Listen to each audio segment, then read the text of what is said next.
Welcome to my channel. FM channel. Like, share, subscribe.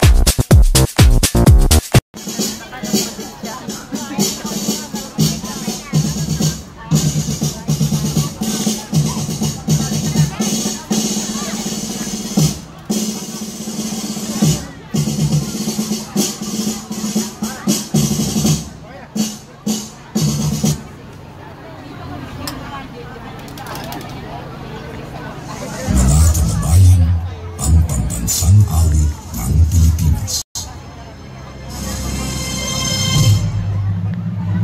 Hayang mag-ibig, nagsasinangalan, alam ng puso, sa titik ko'y buhay. Lupang hinirang, kuya ka ng magiting, sa manlulubing, di ka pasisigin, sa nagtatapulog sa simoy at sa langit mo.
Sa talampusan, pagtungan kita sa pagkaot. Patayon lamang kita sa pagbanhay. Magsalit sa Diyos ay naging panunghiya. Sinaganda ang pagsubok at pag-usa. Anong utak, tawag ako maapungan kita. Sugawan kita ang taon.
Negros, Capital Region ng Pilipinas, Nueva Vizcaya!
Lea Janeza, mula sa grupo ng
Another round of applause para sa ating mga cat. Now, bago tayo magtuloy-tuloy, this time we'd like to present Mika for the certificate of appreciation para sa ating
Gallery of the Philippines.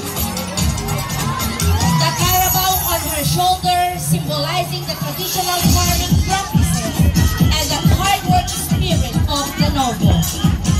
Ladies and gentlemen, from Nueva Vizcaya, candidate number 1. Tobacco, vegetables, and garlic production. Ilocano culture revolves around the life rituals like atang and in harvesting.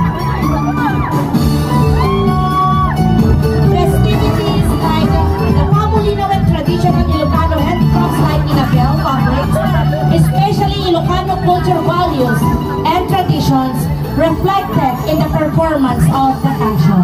Ladies and gentlemen, candidate number 2, representing Ilocos Sur. Catherine Rubio, the Association of Luzon Overseas Work. Thank you, candidate number 2. We would like to call the representatives of the Association of Luzon Overseas Workers, Joel De La Cruz and Celine Badal.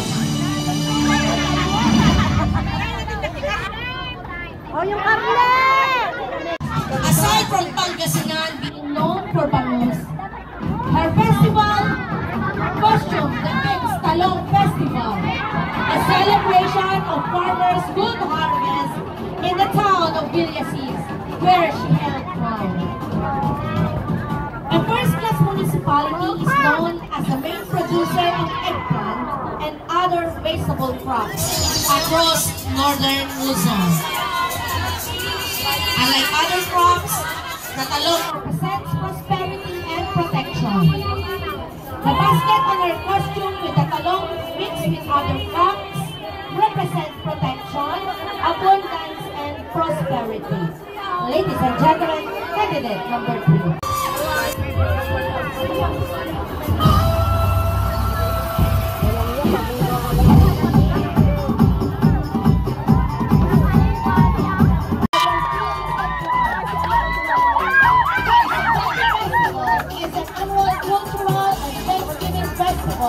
In the province of Isabela.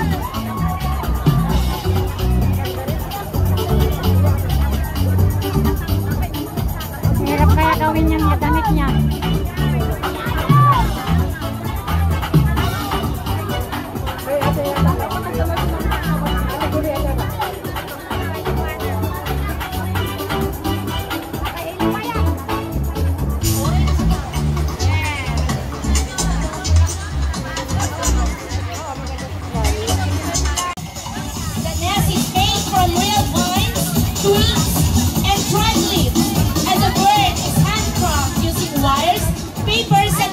Of different colors. And the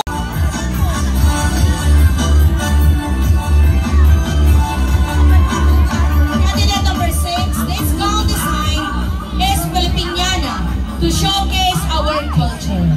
The base is made with Tinabel fabric from Baguio and Tinalak fabric from Mindanao, mixing ethnic and modern design. Accentuated by worots, farming is one of the principal means of their livelihood. Gongs and Solibao is a symbol of Igorot people's culture that has been passed on from generation to another. The Igorot peoples were known for their wars and practices like the Kanao, a festival and a Thanksgiving ceremony of Igorots in Benguet. A ritual where cows and pigs are butchered as a sacrifice and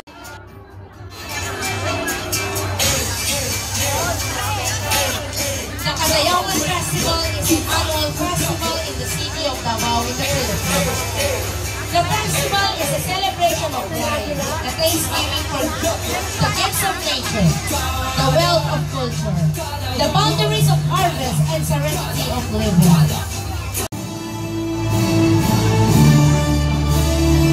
Ladies and gentlemen, that's candidate number 8. Treasures and beliefs. The bell as an artistic expression of the folks of their being creative and hardworking, as inspired by their mythical goddess, Pinilihan. Abra's traditional dress, the Piningitan, which the people wear during special occasions to show more by Kaing Festival of Leon, Iloilo, and Dinagyang Festival of Iloilo City. Kaing is basket or container made from bamboo strips and crafted in Leon town to contain its warm harvest and vegetable. Kaing Festival is a cultural event that pays tribute to the beautiful harvest and natural resources of the town. Once again, ladies and gentlemen, candidate number 10 representing Tawog Festival. Wala, grabe yan. Ano bang pinag-iisip mo? Nakaiba, no? Ayun, no?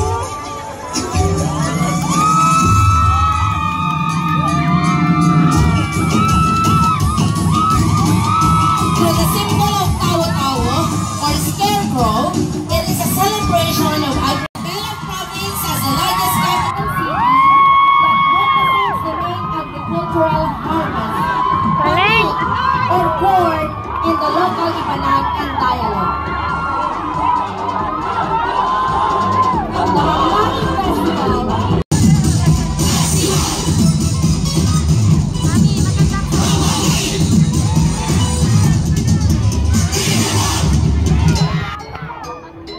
Check, check. Ladies and gentlemen, that's candidate number 12, Ivy Miller, representing CIASI 61892H4. We would like to call Mr. Marvin Orbizo, CIASI 61892 Central Chapter President, and Joyce Manuel Cinco from Samahan Ilocano 158B2HA Sorority President.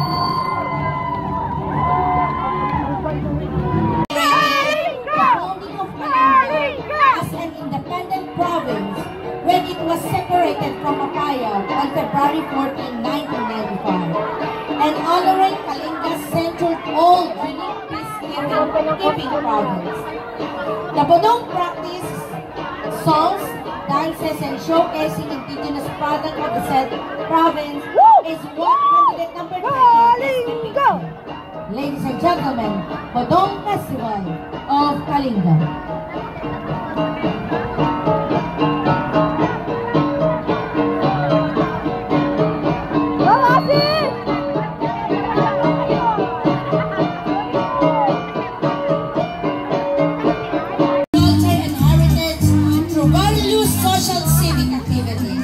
It is about a girl with a hardened heart who doesn't need her love's pleading.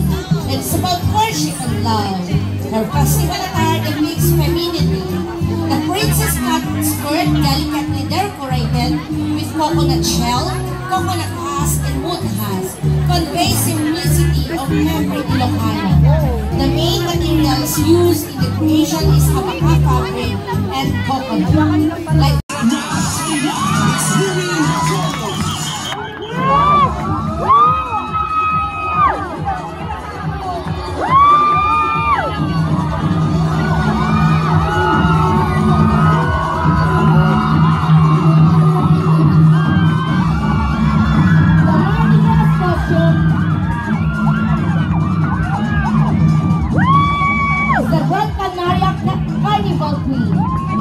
used as the inspiration for this design.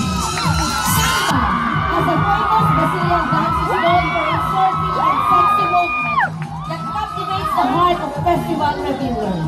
Gold and accentuated with colorful details are used as the dominant colors, as it accentuates the heart and sexiness of the wearer. Two smaller spots is representing the Agta Festival of Cagayan. Agta is considered as a rising community in Cagayan, being productive not only in the culture and traditions, but in the province economy as well. The painting in the attire symbolizes a strong Inca woman. Parts of the festival attire was personally wielded by the Incas, as weaving is one of their source of income. Candidate number 6 by the design of once known as 18th wonder of the world, Banawe rice terraces. Rice-inspired symbol of fertility, prosperity, and sustenance. With tattoo, ginugto, a geometric design adorned disc and ceremonial belt worn by Ifugao warriors. Ladies and gentlemen, candidate number 7 from Ifugao Community, Hong Kong.